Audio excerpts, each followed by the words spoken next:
Hey guys, what's up? Unrested finally back to making videos on the regular. This is actually going to be very different from the normal videos I do. If this is your first time on the channel, I'm Unrested. I usually talk about Japan on here, topics going on there, current events, social issues, etc. This one's just going to kind of be an update after I got back from 2 months in Japan over the summer.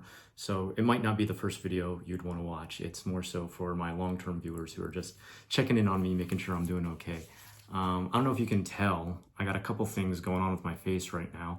Number one, I have blepharitis going on with like my one eyelid, which means like it's like swollen due to allergies. So it's like slightly making one pupil smaller than the other because the eyelid's further down. But I thought, what the heck, I haven't made a video in a long time. There's no excuse, I need to get onto it. The other thing is, maybe you can't tell this at all, but all of my teeth in the front are all new teeth. They're all zirconium teeth. I spent almost the whole summer getting all my teeth fixed up in the front. They had been pretty messed up. I had a bunch of scarring left over from when I had braces, and I have something with my teeth. I don't know exactly what the medical thing is called, where it's like your enamel is not displaced properly when you're born. It's called soft teeth syndrome. So if you have scarring left over from that, it's easier for you to get cavities or like root problems. And so I had to have 4 root canals and then 4 teeth filed down and then zirconium teeth put over top. I don't know if you had noticed in the past that these front 2 teeth were totally chipped. And this tooth back over here had kind of almost gone gray. Sometimes my viewers notice stuff like that, but I myself, as a person in front of a camera nearly every Saturday making videos, I really noticed it. You know, it's not just for aesthetic appearances, it is for the actual health of my mouth.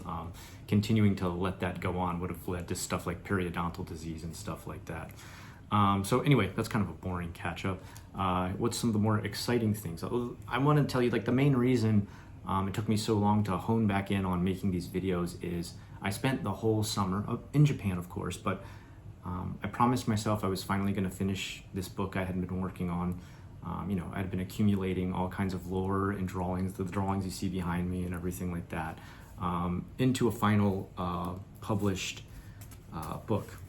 Currently that book, I do have one print of it. Try not to knock over my camera as I do this. Oracles of the Void. This is the main guidebook. You can see it's a pretty hefty boy.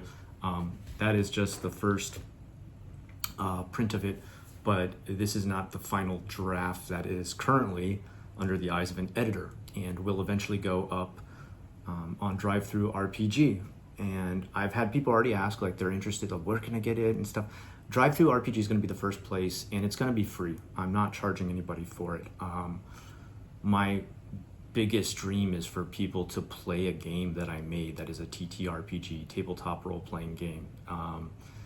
And of course I will add things onto it, like currently, even right now, this is Denizens of Draththorn. This is going to be the whole monster manual, pretty much. It lists all the monsters in the world and stuff.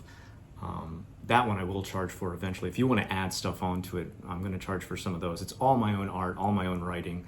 But it's a long process. I really locked in. I kind of had like the perfect storm where I was living in Japan for those last 2 months. As you know, I always do. I go back to Japan. And while at my house there, my wife still has to work a full-time job. My eldest son still working full-time, not working, it's like working. He's still going to school full-time, and school in Japan, as you know, goes quite long. It goes as long as an adult's job, pretty much. And then my other son, he's in like a summer camp / sometimes going to school out in Japan. So I'm there at the house a lot of the time alone until all of them come home around 5:30, around that time, 4 to 5:30, depending on the day. And I just spent every morning, I'd wake up at 6 a.m., help everybody get ready for all the places they were going. They'd be out the door by 7 or 8, depending on where they were going. And then from that time all the way till they came home, I would just write. I drew quite a bit too, but quite frankly, I have stored up, a decade worth of drawings, including loads of stuff. You've seen it sometimes from Procreate that illustrated a ton of digital art in Procreate. And my God, you artists out there, if you can draw, hand draw stuff like this, you can draw even faster in a digital program. I mean, you probably do double the work in a day because you have every single tool assisting you the whole time. So I had massive backlogs from everything there, and it all just kind of fell into place. I had taken notes for ages and everything. I scribbled things down, and then I had play tested all through last year. After I fixed up my house from the hurricane, a group of the mods on Discord and stuff they'd been asking me a while. They're like, hey man, you really need to come on, show us this game, man, show it to us. And I owe it to them. They really pushed me, actually. They actually made me set a date. They're like, okay, after your winter break finishes, the first Tuesday that you're back, can we please try to play your TTRPG? And I'll be honest, I was kind of nervous. I'm like putting myself out there, but I was doing it. I had done it a little bit before. I had actually tested it out with close friends and stuff like that who had a bunch of background knowledge in games, so that anytime I faltered, they could pick up the pace as I DM'd or GM'd, was the game master. But these were friends I knew online, but I knew I had to have my stuff together, my rules together, everything together, to help them make characters, to explain the world. Because you as the creator, the whole world, it's mapped out in your mind. But they have a lot of questions to ask, and I wanted to be ready with them. And that kind of forced me into a mode where I had to write things out chapter by chapter. It's it's like I had shown in the main video. I had stuff, kept up for ages. I already had character sheets made up for how I knew I wanted the characters to be. I had written endless amounts of logs on all the different races involved. I had races from all different parts of the world that I had made, and I've had multiple sketchbooks sitting around that were just more or less acting like guidebooks for me. They had loads of written information, and I thought it's time. I need to stop fooling around with this as just a hobby and actually make something of it, because I've spent 10 years of my life, and it's you're getting old. I turned 46 this summer, and that's getting close to 50, right? And it's what do you have to show for that, for all this stuff? I've done a lot of illustrations for third-party publishers for Mork Borg, DCC, Dungeon Crawl Classic, Lamentations of the Flame Princess, Savage Worlds, there's some other ones. Oh, Call of Cthulhu, I've done that one. There's a few other really smaller labeled ones out there that I've done, and I've had a lot of art published in those, and I'm very proud of that, don't get me wrong, but I had never had anything published that was written. So I've got to say thanks. It was the mod team that they pushed me to do a campaign. We got through about 3 very long quests. These quests would go on for almost 3 sessions each. So you're talking about 9 sessions that were all anywhere from 2 to some lasted as long as 8 hours. So you can imagine all that put together. It forced me to map out the whole land, caves and dungeons and underground areas, create the creatures, the habitats they lived in, what kind of plants were needed that became reagents within spells and stuff like that. And it was just kind of forcing me to do all that. I mean, I say forcing, but I was enjoying the hell out of it. It's my hobby, I love it. But sometimes it's funny, sometimes you write something or you create something and you don't understand the gaps that you need to fill in until you're putting that world into an active game or book or novel or comic or whatever. And then as you start to write that or tell your story or be the game master to your TTRPG, then you start to realize, wait a second, what do they need to cast that spell? Wait a second, are spells in a scroll or are they in a book? Are there weapons that are melee weapons and missile target weapons that are guns? What level of technology is in this world? So you start to really question yourself, and it just kind of forces you to finally have to commit. And after I had done that, summertime started, and I was like, and I should say, okay, I need to give credit to one other person. I had a friend I work with every day. He's like my best friend at work, and he had started halfway through the year too, coming up with a premise for a young adult fantasy novel. And he had also asked me, he's like, because he'd always ask me for input and stuff like that, I've written this and this, what do you think you'd do? And I'm like, well, when I wrote my world, I made this active this way, and these, and he'd be like, well, you've got all this stuff written out, why aren't you also writing a book? He's like, I realize you don't want to write young adult fantasy novels, you want to write your grimdark, horror type stuff, but why aren't you making anything from it? And it forced me to also be like, yes, Scott, why aren't you finally making this like a publication? And I had to take the leap. The good thing, I don't know, it's kind of so weird. Like, the good thing was this year too, I had been looking to get back into illustrating for a lot of RPGs and stuff like that, and I'd already done quite a bit. I posted some of them on Facebook, the ones I had just recently been published in. And again, this is only art, I'm not published for writing. And one of the people I had kept doing it for worked as an editor for RPG stuff. So after I had done a bunch of art for him, I said, hey, I'm really thinking about doing my own thing, and would you be willing to take a look? And he was like, yeah, of course, like, send it over. So now I've got a guy whose expertise is in editing those RPG, TTRPG type rule sets and stuff like that. And I hope by the end of, well, I don't know how many mistakes I'm going to have to correct. There's always going to be mistakes and rewrites and stuff like that, which he'll help with a little bit, but some I've got to make a choice myself. I'm hoping by the end of this month, which is, I think, this week, isn't it? This next week coming up, or at the maybe the absolute latest is like the beginning of next month, or I don't know how much work I'm going to be given after the editing finishes. This is my first time ever sending anything to an editor.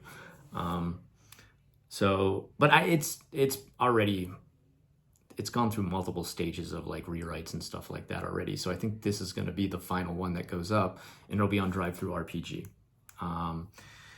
In the meantime, I still just keep writing away at this, and I have actually got another game I hope to get started in probably fall to like mid-fall time, which I'll make another channel for. I'm not going to try and bother you guys with all this kind of talk on this channel all the time. This is, like I said, very different from what I'm normally going to talk about on here. Other than that, what's been going on, I got back, I've probably been back like 3 weeks now in America. My first week back was hell. I had 1 day before work started. I had 1 day before work started, and trying to change your sleep pattern when you're on a 13-hour difference as far as sleep is concerned was pretty brutal. I would literally like go to work, and during that time, school doesn't start yet. You're just doing what's called PD. It's like professional development meetings. And I would like go to work, take a caffeine pill, make it just to the very end, and my eyes would be starting to close. I'd get home and just like go to sleep. Luckily, during that time, my son was with my parents, hanging out with the grandparents for the last week before school starts for him.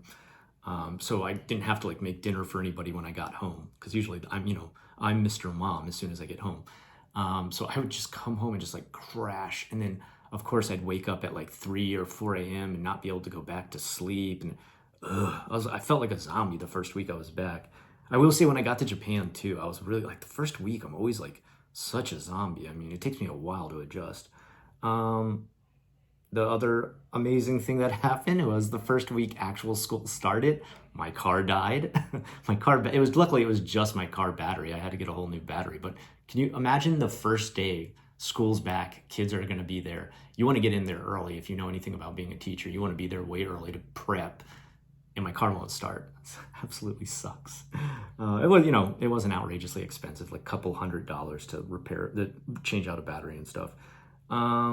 Other than that, I just wanted to jump back in here and say, guys, thank you. Thank you for sticking with me. Those of you who kept up with memberships all the way through, like, you're amazing. Your videos are coming starting again tomorrow.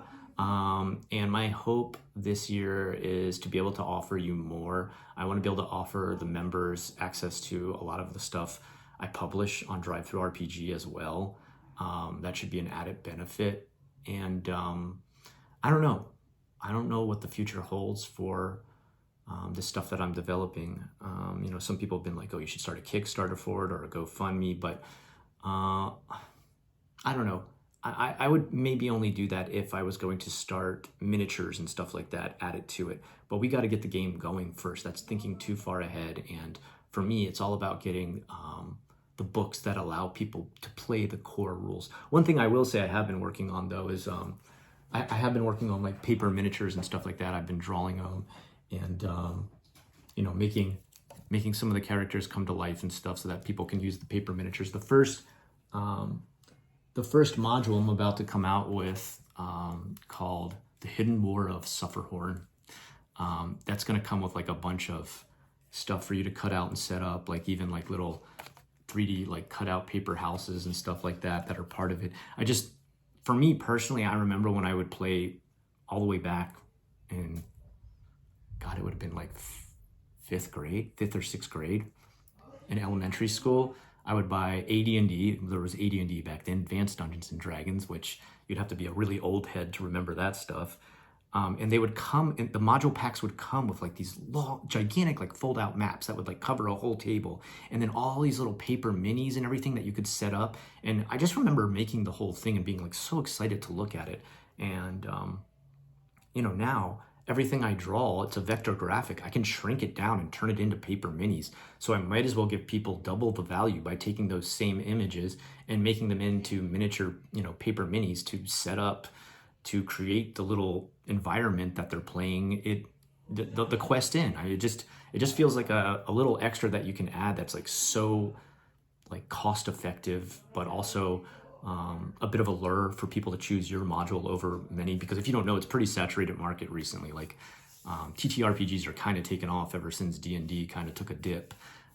So that's the little extra I want to add. I'm not going to charge more than any other modules. I'm not going to add extra money onto it because I'm adding that. But what extra I'm going to add is that everything that's explained in there, like the dungeon tiles, the rooms, places in the town that you need to visit, NPCs and stuff like that, they're all going to be paper miniatures that are included for you to cut out, and you can, you know, obviously put them together. They have like their little stands and stuff like that, and you know, you can use them to better represent what you guys are playing and stuff. Last but not least, I just want to end this real quick by saying last night I watched one of the best horror movies I've seen in a while from Japan. So those of you who are interested in any of that, I gotta just highly recommend it to you. Best Wishes to All. Oh my God. Written by the guy who made the original Ju-on. Well, actually, I should say the screenplay was written by him. He adapted it from another story, which I'm not going to get into that right now. That's a massive tangent. Highly recommend. Just like don't eat snacks while you're watching it, and make sure like you're really like hardcore into horror, because this goes hard. This goes real hard. This is one of these movies where I came away from it like, damn, like Japan didn't mess around with this one. It's also very psychological too. Like it really has a lot of symbolism in it. Like there's a fluid story that's very easy to follow. It's not complex or one of these stories where you're just like, and that's the end. You don't understand anything. Because I've watched quite a few Japanese movies like that. This one, you know, makes a very clear ending, start and ending. But there's also some very, I don't want to call it beautiful symbolism, maybe beautifully dark symbolism within it about the future of Japan and like the way Japan is going. It's pretty hardcore. I don't want to talk about it because I don't want to spoil it for any of you. It came out in 2023, so it's still pretty fresh. Anyway, guys, love to hear what you guys were up to during the summer. I'm gonna catch up with like a normal video next week. I'm gonna put out my members video tomorrow, and I'm thinking I'm probably gonna stream tonight around 6 or 7, depending on how I'm feeling. I still got a lot of cleaning to do. I'm still catching up on chores because you know it just doesn't get done while you're in another country. So if I'm feeling like I'm not wiped out from all that, then I'm going to come down and stream a bit later. But thank you for bearing with me. Thank you for holding on and waiting out, unrested out, and I'll talk to you again soon.